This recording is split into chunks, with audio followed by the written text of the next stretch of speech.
داری کہ انہوں نے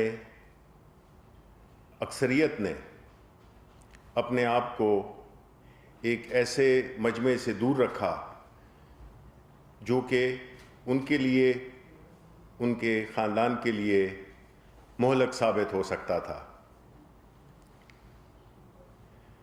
اس کے بعد جو تقاریر کی گئیں، خاص طور پہ پی ایم ایل این کی ایک وراثت میں ملی ہوئی گدی پہ بیٹھ کر جو تقاریر کی گئیں، اس میں اتنا جھوٹ بولا گیا کہ ساتھ کی ایک عمارت میں آگ لگ گئی یہ جھوٹ سن کر، اور یہ ٹس سے مس نہیں ہوئے۔ اگر آپ نواز شریف کی پچھلی 40 سالہ سیاست کو دیکھیں تو جتنے بھی غیر جمہوری کام ہوئے ہیں اس میں آپ نواز شریف کو مرکزی کردار کے طور پہ سامنے آئیں گے، چاہے وہ محمد خان جنیجو کے پیٹ میں چھرا گھونپنا ہو، چاہے وہ چھانگا مانگا میں ممبران کا خرید و فروخت ہو، چاہے وہ مہران بینک کا سکینڈل ہو، چاہے وہ بے نظیر کی حکومت کو ہٹانا ہو، اسامہ بن لادن سے پیسے لینے ہوں، ان ساری چیزوں میں آپ نواز شریف کو ایک مرکزی کردار کے طور پہ ابھریں گے۔ اور یہ بات کھل کر سامنے آئی ہے کہ آج وہ جو زبان استعمال کر رہے ہیں یہ ان کے والد صاحب کی یاد دلاتی ہے، جو 90 کی دہائی میں، جس میں کہ خواتین کو بھی نہیں چھوڑا گیا۔ آج بڑے افسوس کا دن ہوگا ذوالفقار علی بھٹو صاحب کے لیے جب وہ ان کا یوم تاسیس پہ اسٹیج پہ وہ لوگ بیٹھے ہوئے تھے جنہوں نے کہ ان کو پھانسی کے پھندے تک پہنچایا۔ وہ اس بات پہ نالاں ہو گئے کہ آج ان کی پارٹی ایک قومی پارٹی سے سکڑ کر ایک علاقائی جماعت بن گئی ہے۔ جہاں تک کہ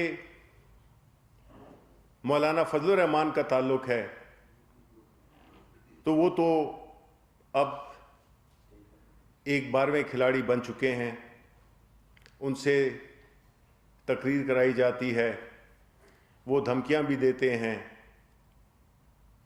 اور وہ اسلام آباد پہ دھاوا بولنے کی بھی بات کرتے ہیں۔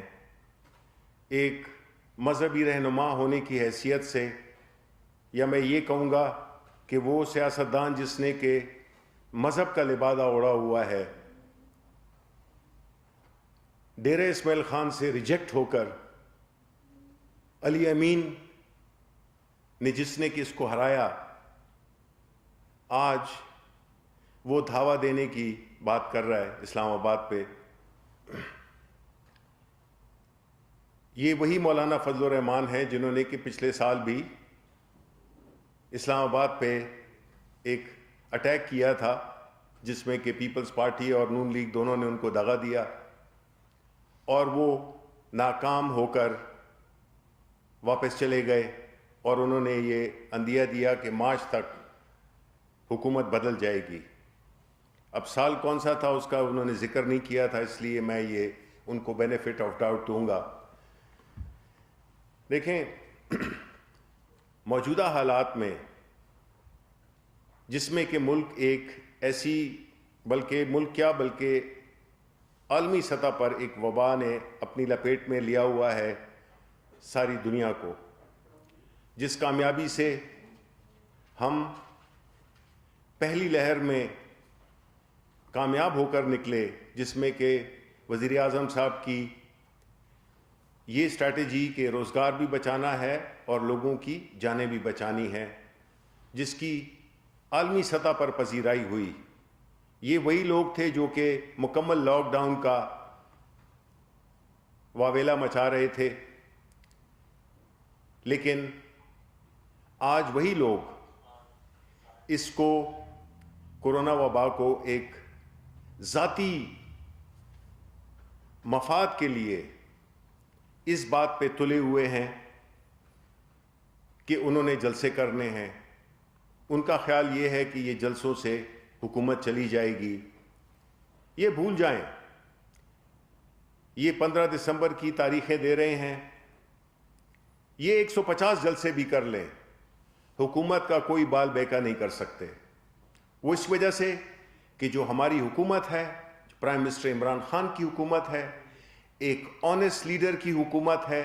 یہ وہ حکومت ہے جس کو کہ عوام نے منتخب کیا، نہ صرف اپنے ووٹ دے کر بلکہ آج بھی وہ عمران خان کے پیچھے سیسا پلائی ہوئی دیوار کی طرح کھڑے ہیں. اور یہ سیاسی بے روزگار جو کہ شہر شہر سرگرداں پھر رہے ہیں کہ ان کو کسی طریقے سے ایک NRO مل جائے، یہ حکومت پہ اتنا پریشر ڈال سکیں کہ ان پہ جو کیسز ہیں ان میں ان کو چھوٹ دی جائے. اور دوسرا یہ کہ وہ ایک اس دور کو لانا چاہتے ہیں جس میں کہ لوٹ مار ان کا ایک بنیادی مشغلہ تھا. اب یہ اقتدار سے باہر رہ کر اپنے ملک کی بات نہیں ہو رہی، یہ اپنے کاروباروں کو جو ان کو ایک جو ہوس کی بیماری ان کو لگی ہوئی ہے، اس ہوس سے یہ جان نہیں چھڑا سکتے. اور یہ اقتدار سے باہر ایسے ہی ہوتے ہیں جیسے کہ مچھلی پانی کے باہر، اس طرح یہ تڑپ رہے ہیں. یہ اللہ تعالیٰ کا اس قوم پہ ایک بہت بڑا کرم تھا کہ اس نے ان دو کرپٹ لوگوں کو، دو کرپٹ پارٹیز کو ریجیکٹ کیا، اور ان کے جو کرتوت تھے وہ صرف کوئی ہم نے نہیں کیے. یہ جو پاناما اسکینڈل تھا وہ ہم نے نہیں اس کو کیا تھا. انہوں نے جو پولیٹیکل وکٹمائزیشن ہے تو وہ تو پرائم منسٹر عمران خان کے خلاف انہوں نے مقدمہ کیا، جس میں کہ ان کے گھر کے بارے میں انہوں نے سوالات اٹھائے. الحمدللہ باوجود اس کے کہ پرائم منسٹر عمران خان کسی سیاسی عہدے پہ شامل بے فائز نہیں تھے، ان کی حلال کی کمائی سے جو انہوں نے اپنا گھر بنایا، اس کے پیسے کا 40 سال کا ریکارڈ پیدا کیا اور اپنے آپ کو صادق و امین کیا. جبکہ جو ان کی جو جائیدادیں ہیں، جس میں کہ محترمہ جو کہ تقاریر کر رہی ہیں، اس کا حساب آج تک اس کا جواب نہیں دیا. ایون فیلڈز جس کی کہ بینیفیشل اونر ہیں مریم نواز، اور الٹا پریشر ڈالنے کے لیے یہ ایک سیاسی لیڈر بننا چاہتی ہیں، بے نظیر بھٹو بننا چاہتی ہیں. لیکن بے نظیر بھٹو کو تو ان کا اپنا بیٹا فالو نہیں کر سکا، تو آپ کیا فالو کریں گی؟ پرائم منسٹر عمران خان ایک ایسے لیڈر ہیں جو کہ ایک نام ہے، ایک مقام ہے. سیاست سے آنے سے پہلے بھی ان کا نام تھا، اور صرف ملکی سطح پر نہیں بلکہ عالمی سطح پر. آپ عمران خان کے ساتھ مقابلہ کر رہے ہیں. اس کی دیانت اور اس کی ایمانداری اور اس کی محنتی ہونا، اس کی استقامت، یہ وہی شخص ہے جس کو اللہ تعالیٰ نے یہ توفیق دی کہ وہ اپنی والدہ شوکت خانم، ان کی والدہ صاحبہ کا نام ہے، ان کے نام پہ انہوں نے کینسر کا ہاسپٹل کیا قائم، یونیورسٹیاں قائم کیں. اپنی جو ذاتی شہرت تھی، جو پیسہ تھا، انہوں نے وہ عوام کے لیے وقف کیا، اللہ تعالیٰ کی راہ میں انہوں نے خرچ کیا. یہ اس شخص کے ساتھ اپنا موازنہ کرتے ہیں. ان کو شرم آنی چاہیے. یہ تو وہ لوگ ہیں جو کہ اپنی ساری زندگی کی جو انہوں نے جو حرکتیں کی ہیں، جو کرپشن کی ہے، یہ اس کو پروٹیکٹ کرنے کی کوشش کر رہے ہیں۔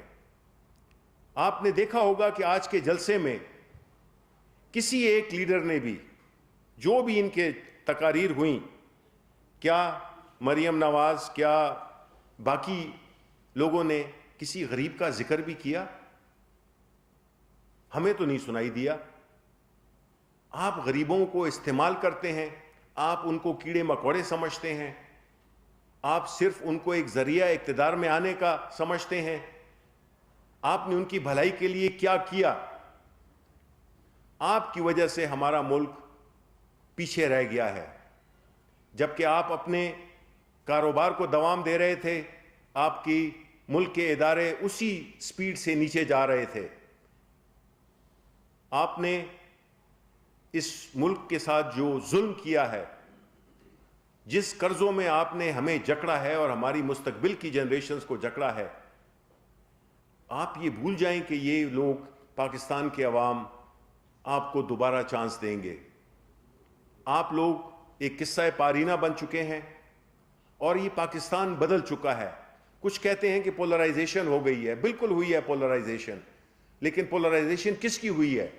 ایک وہ کرپٹ لوگ جو کہ پیپلز پارٹی اور مسلم لیگ نون کے ساتھ ہیں، اور ایک وہ لوگ جو کہ ایماندار اس ملک کے مستقبل کو ٹھیک کرنے والے لوگ ہیں، جو کہ عمران خان کی قیادت میں نیچے کھڑے ہیں۔ تو اب عوام یہ فیصلہ کر چکی ہے کہ انہوں نے کرپٹ لوگوں کا ساتھ نہیں دینا، انہوں نے اس ملک کو آگے لے جانا ہے، انہوں نے اس ملک کو پھر وہی لوٹ مار کے دور میں دوبارہ نہیں لے جانا۔ یہ بات کرتے ہیں کہ ان کو بتایا نہیں گیا، یعنی آپ سوچیں ان کا جو ایک سینس آف انٹائٹلمنٹ ہے کہ یہ کہتے ہیں کہ جی ہمیں بتایا نہیں گیا کہ ان کی نواز شریف کی جو والدہ ماجدہ تھیں، ان کے انتقال کا، ہمیں اس سے کیا لینا دینا ہے؟ آپ کو پتا تھا، آپ کو 12 بجے ہی پتا چل گیا تھا، اس کے باوجود آپ نے جلسہ کیا پشاور میں۔ اور جہاں تک کہ نواز شریف، حسن شریف، اسحاق ڈار، یہ جتنے بھی ہیں، ان کو ہم نے کہا تھا کہ آپ کو پاکستان آنے سے کوئی نہیں روکے گا، آپ آئیں، اپنی والدہ صاحبہ، اپنی دادی کے جنازے میں شریک ہوں۔ لیکن انہوں نے کہاں آنا تھا؟ انہوں نے تو یہ بھی ایک ایسا، انہوں نے ان کا جو رویہ تھا وہ یہ تھا کہ ان کو پاکستان نہیں آنا۔ اس کا الزام وہ ہمیں نہ دیں، کسی کی طرف سے کوئی قدغن نہیں تھی۔ اگر آپ دیکھ لیں ٹویٹ، میں نے بھی ایک ٹویٹ کی تھی جب یہ ان کی رحلت ہوئی کہ وہ بالکل آئیں، پاکستان آئیں، ان کو کوئی رکاوٹ نہیں ہوگی اپنی والدہ کے جنازے میں۔ پھر آج یہ بات کرتے ہیں کہ ہم نے ان کو روکا۔ یہ کس کو بیوقوف بنا رہے ہیں؟ پھر بات کرتے ہیں کشمیر کی۔ مولانا فضل الرحمان صاحب، آپ بتائیں، 30 سال سے کچھ عرصہ کم زیادہ آپ کشمیر کمیٹی کے چیئرمین تھے، آپ نے کشمیر کے لیے کیا کیا؟ جبکہ پرائم منسٹر عمران خان نے کشمیر کاز کو، اسلاموفوبیا کی کاز کو، ناموس رسالت کی کاز کو عالمی سطح پر جس مدلل، جس کلیئر طریقے سے انہوں نے اس کا وکالت کی، وہ آج تک پاکستان کی تاریخ میں کوئی وزیر اعظم نہیں کر سکا اور نہ کیا ہے۔ ہم، جہاں تک کہ اسرائیل کا تعلق ہے، پرائم منسٹر صاحب کا بڑا کلیئر اوپینین اور ان کا جو موقف ہے وہ دے چکے ہیں، ایک بار نہیں کئی بار۔ تو بنیادی طور پہ میں یہی سمجھتا ہوں کہ جو آج کی جو ایکسرسائز تھی، آج کا جو ایک ناٹک تھا، اس کا غریب عوام کے ساتھ کوئی تعلق نہیں تھا، ان کی نہ بات ہوئی، نہ ان کا ذکر ہوا۔ عوام اور پاکستان کے باقی جو شہر ہیں، ہماری ان سے یہی ریکویسٹ ہے، پاکستانیوں سے، کہ یہ بات سیاست کی نہیں ہے. کورونا سیاست سے کوئی تعلق نہیں ہے. ایک ٹھیک ہے، ایک ہے کرپشن کا کورونا ہے جو کہ پی ڈی ایم کی صورت میں ہمیں گائے بگائے نظر آتا ہے، لیکن ہم نے کورونا کو بڑا سنجیدگی سے لینا ہے. یہ کورونا کسی کو بھی نہیں معاف کرتا، چاہے اس کا تعلق کس پارٹی سے بھی ہو. عجیب بات ہے کہ بلاول بھٹو خود کترینہ کا شکار کورونا کا شکار ہو کے قرنطینہ میں ہیں، اور وہ ہمیں اس پہ دلائل دے رہے ہیں کہ جی نہیں، کورونا سے کچھ فرق نہیں پڑتا. یہ جو منافقت اور یہ جو جھوٹ اور تضاد کی جو سیاست ہے، جو نیریٹو ہے ان کا، وہ بری طرح سے ناکام ہو چکا ہے. اور ہم پرائم منسٹر عمران خان کی قیادت میں تہیہ کیے ہوئے ہیں کہ ہم نے اس ملک کو آگے لے جانا ہے اور اس ملک کو میں خوشحالی لانی ہے، اس ملک میں امن لانا ہے. یہ جو ڈسٹریکشنز ہیں پی ڈی ایم کی صورت میں، یہ اپنی موت خود مر جائیں گی، اور ان کی کوئی بھی ایک اس سے زیادہ، ایک ناٹک سے زیادہ ان کی جلسوں کی کوئی حیثیت نہیں ہے.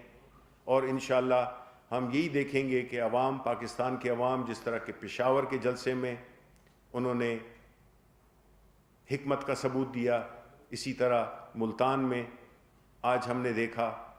تو اب اسی طرح ہم آگے بھی یہی توقع رکھتے ہیں کہ قوم اور پاکستان کے عوام، یہ جو سیاسی شعبدہ گر ہیں، شعبدہ باز ہیں، ان کے فریب میں نہیں آئیں گے اور اپنی جانوں کو بھی بچائیں گے، اور اس ملک کی اکانومی کو بھی ڈیریل نہیں ہوں گے، جو کہ بڑی ماشاءاللہ بڑی اب اس میں سکت آ گئی ہے، اس میں بڑی امپرومنٹ آ گئی ہے.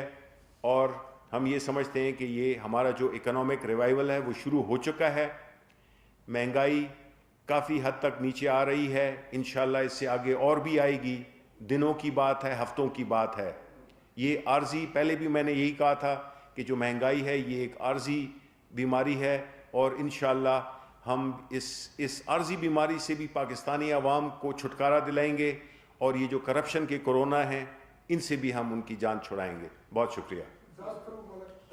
صاحب یہ بتا دیں کہ پشاور کا بھی جلسہ ہوا، آپ نے پابندیاں لگائی، جلسہ ہو گیا، ملتان کا بھی جلسہ ہو گیا، اس کے بعد آپ کہتے ہیں کہ عوام نے شوق کا مظاہرہ کیا ہے، تو آپ کھل کے پھر ان کو کرنے دیا. آپ نے این سی او سی میں بھی فیصلہ کر لیا، اسلام آباد ہائی کورٹ نے بھی کہہ دیا کہ حکومت جو کرنا چاہ رہی ہے، تو پھر آپ کھل کے موقع دیں. رکاوٹیں کنٹینر جس طرح آپ کے لیے لگائے جاتے تھے، آپ ان کے لیے لگا رہے ہیں، تو ان کو کھل کے کھیلنے دیں، خود ہی پتہ چلے گا ان کے ساتھ. دیکھیں، پہلی بات تو یہ ہے کہ جو آپ کہہ رہے ہیں، ہم بحیثیت حکومت، یہ ہمارا فرض بنتا ہے، یہ ہمارا آئینی اور جمہوری فرض ہے کہ ہم اپنے عوام کو باخبر رکھیں اور ان کو یہ بتائیں، اور اپنی طرف سے جو بھی ہماری قانونی جو ہمارے پاس وہ ہیں ٹولز ہیں، ہم ان کو استعمال کریں، اور لوگوں کے جان کو جو خطرے میں ڈالنے کی کوشش کر رہے ہیں ان سے ہم بچائیں. یہ تو اب اپوزیشن اگر غیر ذمہ داری کا ثبوت دیتی ہے، عوام دشمنی کا ثبوت دیتی ہے، تو اس میں ہم زیادہ کچھ نہیں کر سکتے. منسٹر صاحب، یہ آج محترمہ بینظیر بھٹو کی بیٹی کی انٹرویو دیا، اس کے حوالے سے آپ نے کوئی رائے بھی دی اپنی، اور دوسرا یہ جو پبلک آ رہی ہے جلسوں میں، یہ کوئی پیڈ لوگ ہیں یا حکومت کی مہنگائی اور بے روزگاری سے تنگ لوگ کو نیا مصیبت ہو رہے ہیں؟ دیکھیں، جہاں تک کہ آپ نے آصفہ بھٹو صاحبہ کی بات کی، تو وہ ابھی ظاہر ہے کہ بہت چھوٹی ہیں، اور میں ان کی بات پہ بالکل کوئی کامنٹ نہیں کروں گا. اور جہاں تک آپ کی اس کا تعلق ہے کہ لوگوں کا تعلق ہے، تو دیکھیں ظاہر ہے کہ غربت ہے، اور اس میں کئی لوگوں کو جھانسا دے کے، کچھ کو پیسے دے کے بلایا جاتا ہے، کچھ لوگ اور لوگوں کو بلا لیتے ہیں.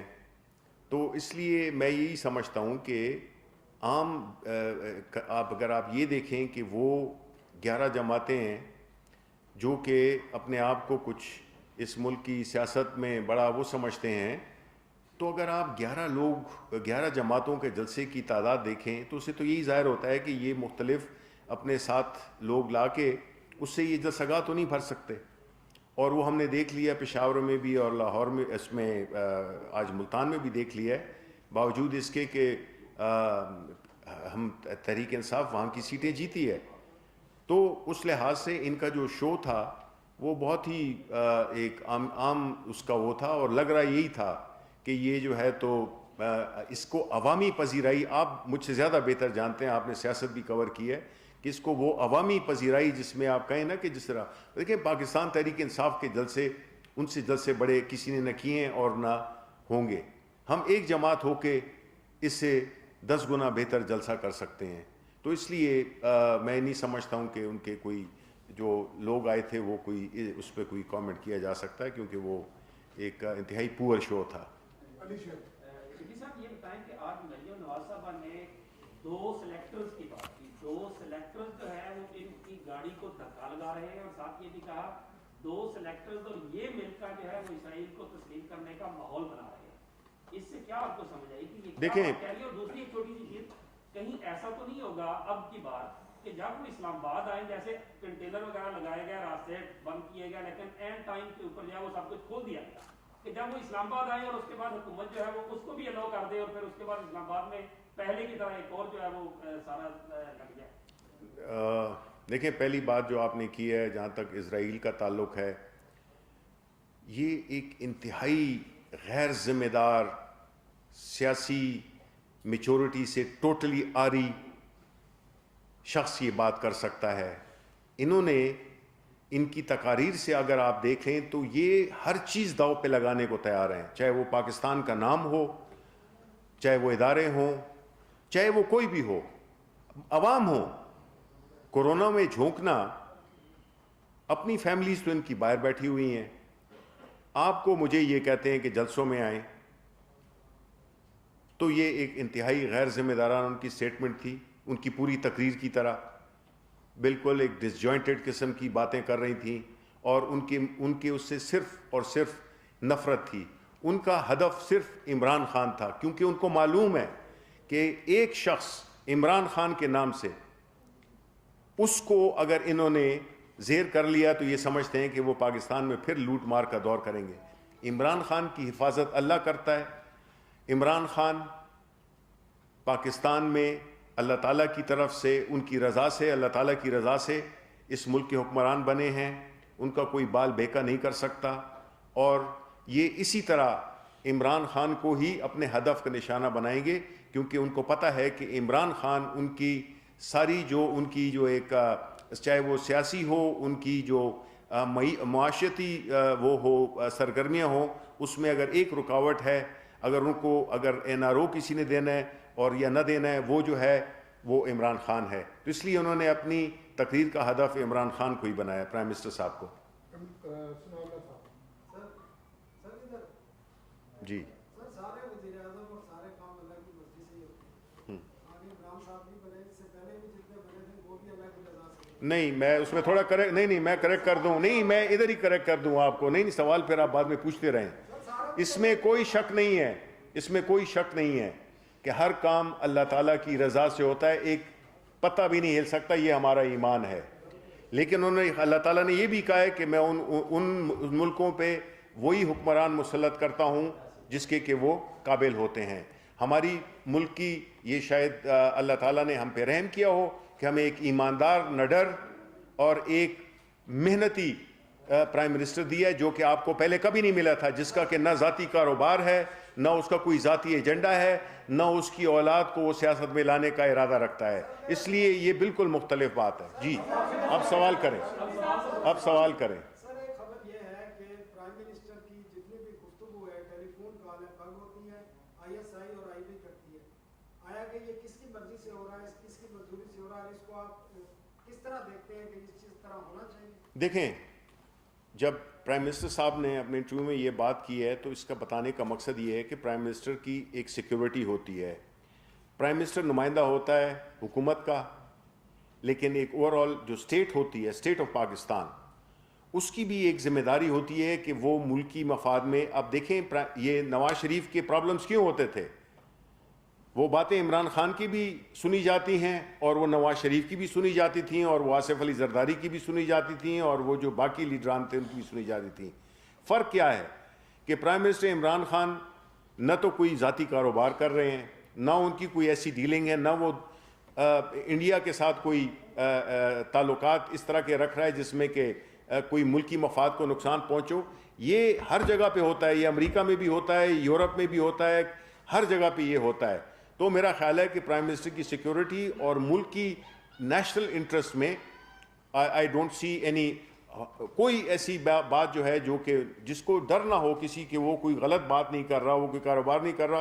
میرے فون سنتے ہوں, میرا فون بھی سنتے ہوں گے, کوئی وہ نہیں ہے الحمدللہ. سو یہ کوئی اتنی بڑی بات نہیں ہے.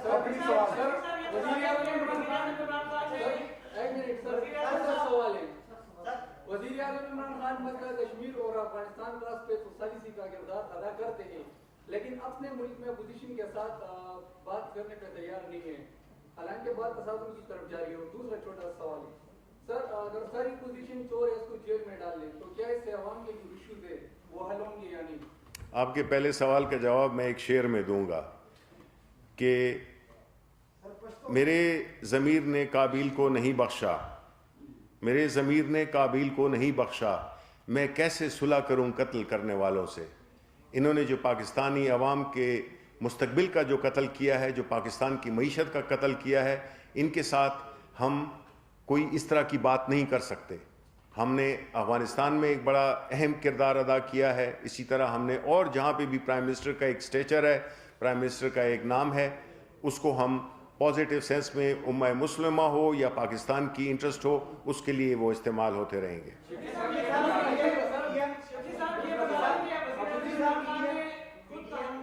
آپ کا میں سنتا ہوں یہ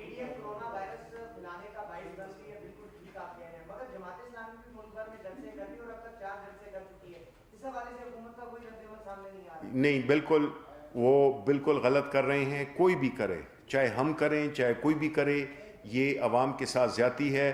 اور ابھی جو ہے جماعت اسلامی نے اعلان کیا ہے کہ انہوں نے اگلے 2 ہفتے کے لیے اپنے جلسے منسوخ کر دیے ہیں.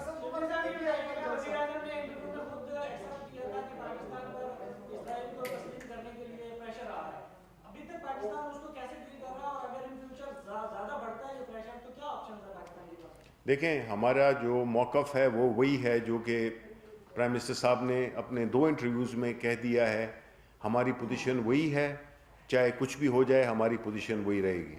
شبلی صاحب یہ بتائیں کہ مولانا نے جو کہا کہ لاہور سے ان کا رخ اسلام آباد کی طرف ہوگا, کیا آپ اسلام آباد میں دھرنے کی اجازت دیں گے یا نہیں دیں گے؟ دیکھیں, یہ جب وہ وقت آئے گا when we cross that bridge, اب جب وہ وقت آئے گا تو اس پہ ہم فیصلہ کریں گے.